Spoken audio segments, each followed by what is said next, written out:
Soldier সিনেমার shooting সেটে megastar Shakib খানের সঙ্গে দেখা করতে পৌঁছে গিয়েছেন ডিরেক্টর শাহিন সুমন। ইয়েস, এবং দেখতে পাওয়া যাচ্ছে মেগাস্টার শাকিব খান ইতিমধ্যে তার সেকেন্ড লুকটা দিয়ে তিনি শুট করছেন, এবং যেটা আমরা সকলেই আশা করেছিলাম। আমার কাছে ব্যাপারটা অবাক লাগেনি যে মেগাস্টার শাকিব খানকে সেকেন্ড লুকে দেখতে পাওয়া গেল, ছবিটা বাইরে চলে এলো। এটা আমার কাছে একদম অবাক লাগছে না, তার কারণ অলরেডি আমরা সেকেন্ড লুকটা সোশ্যাল মিডিয়ার দ্বারা দেখেই ফেলেছি। মানে টিম একেবারে প্রফেশনালি মেগাস্টার শাকিব খানের সোলজার সিনেমার সেকেন্ড লুকটা আপলোড করে দিয়েছিল, রিভিল করে দিয়েছিল। কাজেই এই ছবিটা লিক হওয়াতে কিন্তু সিনেমার জন্য খুব একটা ক্ষতিকারক কিছু হলো না। টিম যখন একটা লুক পাবলিক করে দেয়, আর সেই স্টিল যদি শুটিং সেট থেকে না হয়, কোনো দৃশ্যের শুট চলাকালীন কোনো ফুটেজ বা কোনো স্টিল ফটো না হয়, তাহলে ছবির জন্য সেটা খুব একটা ক্ষতিকারক হয় বলে তো আমি মনে করি না। আমি যদি ভুল না করি, মেকআপ রুম যেখানে মেগাস্টার শাকিব খান এবং ডিরেক্টর শাহিন সুমনকে দেখতে পাওয়া যাচ্ছে, তারা কিন্তু খোশ মেজাজে একসঙ্গে কথাবার্তা বলছেন। আমরা জানি এর আগে শাহিন সুমনের ডিরেকশনে মেগাস্টার শাকিব খান কাজ করেছেন।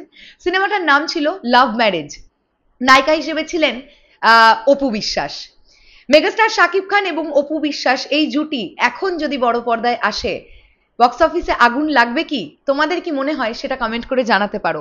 আর এখান থেকে আরো একটা বিষয়ও আমরা আইডিয়া করতে পারি কি, যে ডিরেক্টর শাহিন সুমনের ডিরেকশনে মেগাস্টার শাকিব খানকে আমরা কাজ করলে দেখতে পারি আগামী দিনে, আবার নাও হতে পারে।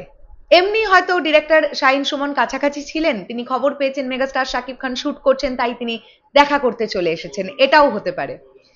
তো এটা খুবই ভালো, এই সৌজন্যবোধ এবং এই যে ডিরেক্টর আর একজন মেগাস্টারের মধ্যে যে এত সুন্দর একটা বন্ডিং, এত সুন্দর একটা সম্পর্ক, যেটা কিন্তু দেখতে ভালো লাগছে, অবশ্যই দেখতে ভালো লাগছে। তো এটা নিয়ে দেখো তোমরা, খুব একটা নেগেটিভিটি হবে না। তার কারণটা তো আমি তোমাদের বলেই দিলাম, যে সেকেন্ড লুকটা অলরেডি প্রোডাকশন হাউসের তরফ থেকে রিভিল করে দেওয়া হয়েছে। কাজেই আমরা জানি মেগাস্টার শাকিব খানকে আমরা ক্লিন শেভে গোফ অবস্থায় দেখতে পাবো সেকেন্ড লুকটাতে। আর ফার্স্ট লুক যেটা এসেছিল সেটা ছবির কোন অংশে থাকবে জানি না, সেখানে কিন্তু আমরা বড় বড় দাড়ি এবং এলোথেলো চুলে আমরা দেখতে পাবো মেগাস্টারকে। তো এই এক্সক্লুসিভ আপডেটটা আমার কাছে এলো, আমি তোমাদের কাছে পৌঁছে দেওয়ার চেষ্টা করলাম যতটা তাড়াতাড়ি পারলাম। এবার বলো এই বিষয়টা তোমরা কিভাবে দেখছো? এবং মেগাস্টার শাকিব খানের শুটিং সেটে যদি সেই সিনেমার শুটিং হয় বাংলাদেশে, অনেক সময়ই আমরা দেখেছি অনেক ডিরেক্টররা কিন্তু মেগাস্টার শাকিব খানের সঙ্গে দেখা করতে যায়। এর আগেও আমরা দেখেছি, এইরকম খবর আমাদের কাছে এসেছে।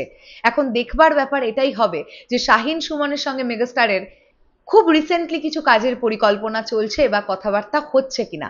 আচ্ছা, লাভ ম্যারেজ সিনেমাটা তোমাদের কাছে কেমন লেগেছিল সেটা অবশ্যই কমেন্ট করে জানাতে পারো। শেষ করলাম ভিডিওটা, আসছি আবার খুব শিগগিরই নতুন কোনো ভিডিও নিয়ে। তাহলে এখনের জন্য টাটা।